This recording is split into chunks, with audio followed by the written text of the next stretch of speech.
What's going on, fellas? This your boy Beat with the Beard. This is the Beat with the Beard show. I have a special guest. Some of you fellas may know this gentleman. Some of you fellas are walking around wearing his very own product that he handcrafted. And so I want, basically this whole thing, I want the viewers, everyone to know who you are. And you being an entrepreneur, what that means to you. Why do you became an entrepreneur? Of course, what you do, which is important, and what motivates you every day to do what you do. What inspires you every day to do what you do? Because there are a lot of men, women out there who want to become an entrepreneur, and also who are looking for a way of how to do it, or if they're doing it, how do you get up every day on a day-to-day grind to do it? Because it's tough. Not only, and then talk about all the things that what all you do, because you're not just you just don't handcraft beard care products, but you do a multitude of things. There is a slew of things that you do creatively, and I want you to share that with them. So I'm going to allow him to introduce himself, and with that said, thank you, brother Brandon, for having me here. My name is Jacob K. Tant. I am the founder and chief artisan of NatureBoyGrooming products, and I'm happy to be here.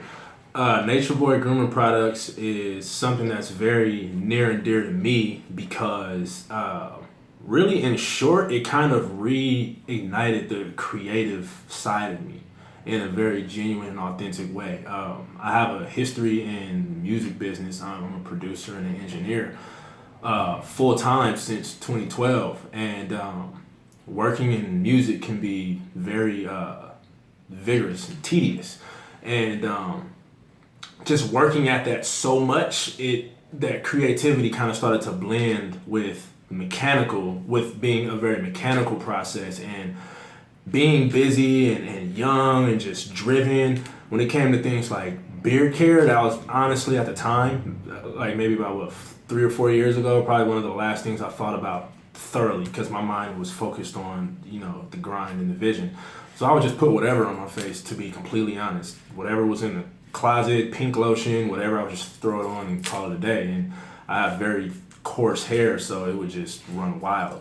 So eventually my girlfriend started getting into the do-it-yourself and the coconut oil, and naturally, me being very close to her, I started to get inspired by the process as well. And I talked to my barber, and I went and I looked at a beauty supply store for beard products, and the lady, she looked at me as if I was speaking Spanish. She said, beard products, what's that? And I was like, you guys wouldn't have anything for beards? yeah. And this is in Pasadena. And Right. She said, no, we have this hair stuff over here. So I left. And then me being creative, I just thought, I can make my own. Right. So at the time, I didn't think it would be what it's growing to be today. But, I started researching, started looking into oils, started looking into different scents and things like that, and it kind of just started evolving. I purchased some oils. I spent about 3 hours in this oil import shop, and I bought some different oils at the time,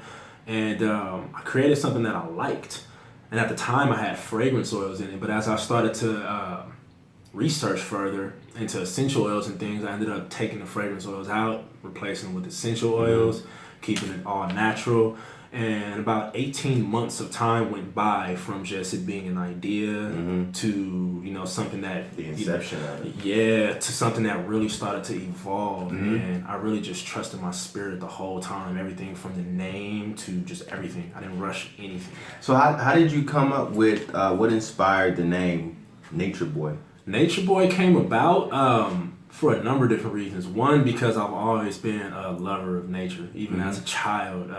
My grandparents lived near the mountains, and I used to just wander off and play in the mountains. Right. Thank God I made it out of there. But I used to just go. I used to find frogs and things, And even now, I stay near the mountains. I'm near bears and deer and all that. So I've always just been very fond of it. And during the time period of my life that I was creating this, when I moved back into that element and just found peace there, the name just came to me. Right. And it was beautiful, like I said, because I trusted it. I knew, like, let me not rush the name of whatever this beard oil thing is going to be. So it's very authentic. It's very authentic. Very authentic. And I trusted it, you know. And I started trying to think of other things, but it was just nothing beat that. It was just spot on. So wow. Yeah, it stuck. So when you made that trend, okay, you working in the industry, the entertainment, the music industry, and you made this. I mean, you didn't make a transition, but you added on to what, as far as being a creative, as far as finding something that could help you with your beard, because you were struggling. You was you're growing this beard, and you're trying to figure out, okay, how can I care for something that I want, but I can't find something out here that's I can't go. You went to the beauty supply store, they looked at you as if you said something totally backwards. Right. But a little bit more about what type of music you do. How did you get involved in that? In music? How did that come about? Okay, so music, like my whole life I've been just more of an artist than like an athlete per se. So even as a kid I was either drawing or I was dabbling in music, and music kind of just came about when I was about 15, and I've always been blessed to be around good people, and we were all really talented, so it's something that became a hobby that's just stuck even through college. I went to Cal Poly and I studied marketing, but even through all of my classes I was always doing music. So I graduated and I was working a job, but even still the calling was there, and we were making good stuff. So eventually I took that leap of faith, and blessings just kind of started happening. Then my engineering side started to pick up, and I started getting opportunities in studios, so I made the transition from recording at home to working in a real studio. I also got inspired to go back to school to get my the technical side down of engineering. So every step has just been a blessing. And right. Now I work as a freelance engineer, which is great. And like any other entrepreneur, when it's good, it's good. When it's slow, it's slow. So it's like a roller coaster. Up and down, right? Yeah. So now, today, I'm at a place where I'm balancing that and this Nature Boy, finding that balance of the music work and my aspirations with that, and the people that I work with, along with my aspirations and where I see Nature Boy going, and also being a family man, and just trying to balance it all out and still have air to breathe at the end of the day. It is realistic. Do you have air to breathe? You know what, man? I'm finding that I'll probably take a deep breath and hold my breath for about 3 months, and and it wasn't until recently that I really just had to exhale and say, okay, I need to take a break. Right. Because literally, you had mentioned something in the beginning about what gets you up, and Nature Boy has been such a passion-fueled process. It literally wakes me up in the morning. I'll be asleep and I'll get up that's a good idea. Or even when I was designing the packaging, that's a better refinement. Let's do that. Oh, let's add foam. That'll be good. Nobody has that. So your packaging, I'm gonna tell you, by far you have the dopest package. Thank you. Hands down. Even in the video when I did the review, I was just like, yo, you gotta check the package. I mean, you gotta check out the details. Man, thank you. So for me, I felt like, you wasn't just putting something together. You wasn't just putting something out there. You really thought about every step of the what's the experience. It's just like somebody, if you in the J's, you're in the Jordans. When you open that box, it wasn't just you about to put the shoes on, but you got that box. It was like you had the certain colors. It had the certain look. It smelled a certain way. The details that you put into your packaging, man, I thought that was it just blew me away. When I opened it, I'm like, wow, and so it's very important. It's very important that you create that experience for people from the beginning to the end. It's not saying, oh, you know what? Let me just throw this in the box and then let me just send it to that person. No, like, you know what? I can keep your box. Man. And it can be a piece somewhere. It's not something you're not gonna just throw it away. If you're throwing it away, shame on you. Shame on you. Shame on you. Seriously. So, yeah, you know. So is that pretty accurate? It has to be. The proof is in the pudding. Yeah, man. Again, I'm very detail oriented, man. I always have been. So I feel like it was just meant to happen, you know. And it's not just about me. It's about making a strong representation as a business owner, small business owner, and as a black business owner even more so. Because, you know, when we create something cool, we're anxious to get it out there. But, you know, I realized that it was important to, like anything else, if I want to compete, you know, let alone be, you know, recognized as a brand of quality, then I got to take my time and I got to make sure that the presentation is just as A1 as the website, as the product, everything, as the business cards, everything has to complement itself. And if it takes an additional 8 months, I thought I was going to launch like 5 times. I was like, yo, me and my graphic designer, hey, we're going to launch next month. Didn't happen about 4 or 5 times just because it wasn't there yet. And then when it got there, it took off. It took off. So and basically you have a lot of patience. And that plays a part in you in your development of your products, is that you're really patient about it, and you seem to be very focused. Because some people may be, and you know, there's always 2 spectrums on this. You know, you have one where you have the turtle, and then you have one where you have the hare. With that story, I believe, I think you have to. Sometimes you have to go a little bit fast. Sometimes you have to go a little bit slow. So it's always it's always this, like you said, you're trying to find the balance. Yeah. Always finding the balance, because every day is not the same. Yeah. And how do you decide what's important and what's not important? Oh man. Like, how do you make that decision? Ooh, hey, these questions are brilliant, dude. To be honest, man, I can't even give myself the credit.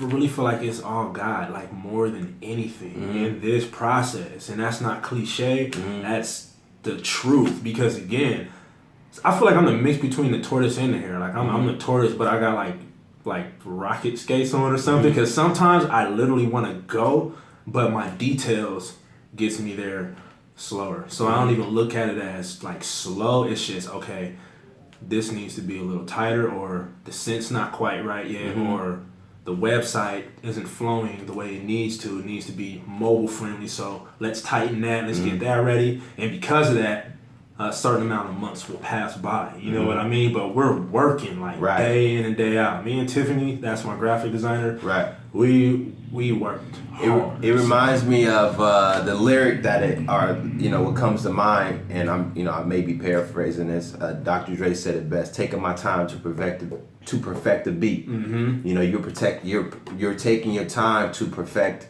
the brand, to perfect the product, to perfect the experience, because people pick it up. I mean, like I said, I knew just right off the gate. I'm like, all right, you know what?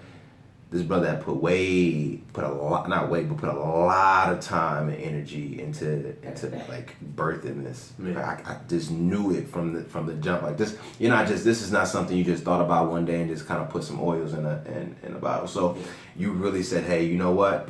We're gonna make this real special, and this is how we're gonna do it. We're gonna take our time. Now, with beard oils, and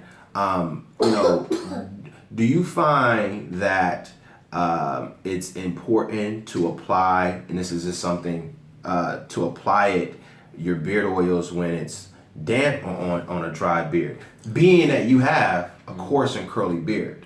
You know what? I feel like there's benefits to both, to be honest. In general, I always say, fresh out the shower just before your beard is dry, but it's still soft and damp. Your pores are still open. If you feel them closing, kind of warming back up, because it just works better. And then you got to be able to comb through it. So damper is always easier to comb through it, because once it dries up, if I haven't groomed my beard, that comb is getting stuck. Right. But the plus about putting it on after it's dried, assuming that you've groomed it prior, is something that I've noticed is that the scents tend to stay tend to stay a little longer when your hair is dry because your pores and your hairs aren't, consuming it all. So if you just, you're getting ready to go somewhere or you're going to a wedding or you just want to smell good and just throw it on, then you put it on, your beard is dry, but it'll add a little extra sheen. Yeah. And, Are you guys almost done? We reserved the room. Oh, you did? Okay. Can we get like 5 minutes? All right, cool. Sorry. All right.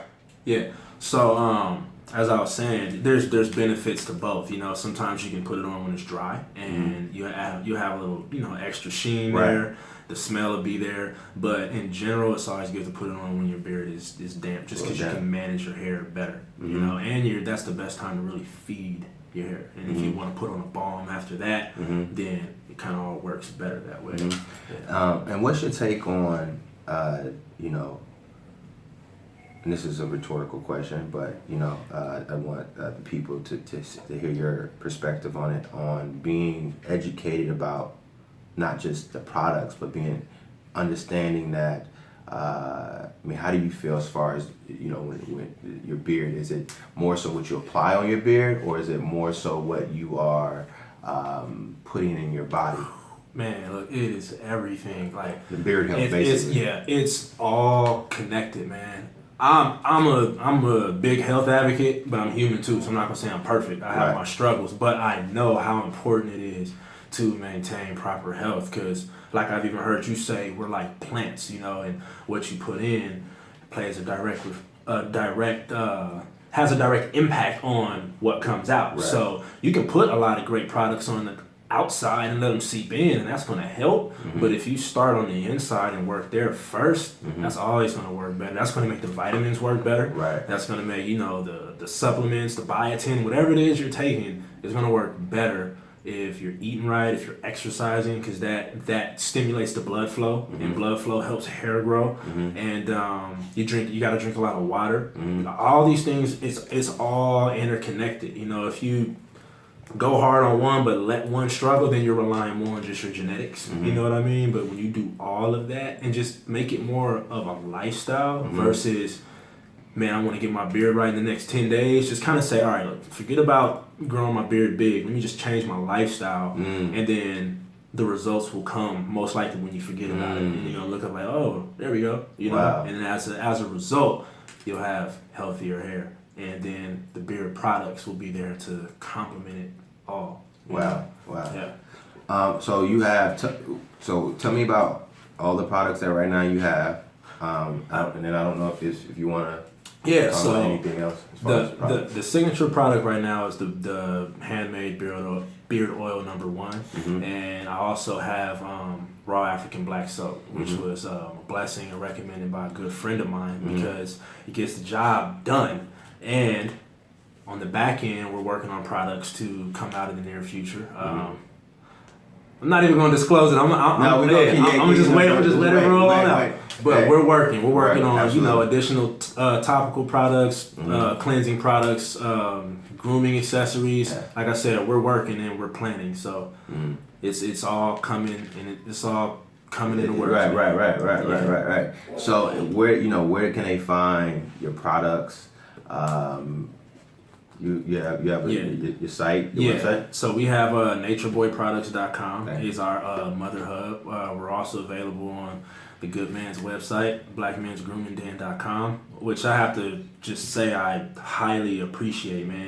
You've played a big part in helping the company grow, take steps overseas. Everything that you're doing just speaks volumes, man. And I'm glad that you're here in California because we get to connect in person. That's a blessing. Thank you, man. So I'm available on your site. I'm also available on PurchaseBlack.com, and we're looking to expand into a few stores soon. And a few other online retailers, but right now and also Great Skin by Candace. She's a master esthetician in Glendale, California. She's also carrying the product. Yeah. Now, also I'm gonna put the links at the bottom here, so you guys can just click on a direct link to his website, to Black Men's Grooming Den. And that way you can also, if they want to get in contact with you, how can I get in contact? Yeah, you can reach us on Instagram at NatureBoyIG. There's just NatureBoy and IG like Instagram. That's a great way. We're on there all the time. Also, email info@natureboyproducts.com. And we're on Facebook at facebook.com/NatureBoyGrooming Products. All right. Well, listen, this is your boy B with the Beard. This is the B with the Beard show. And like always, we out. Peace.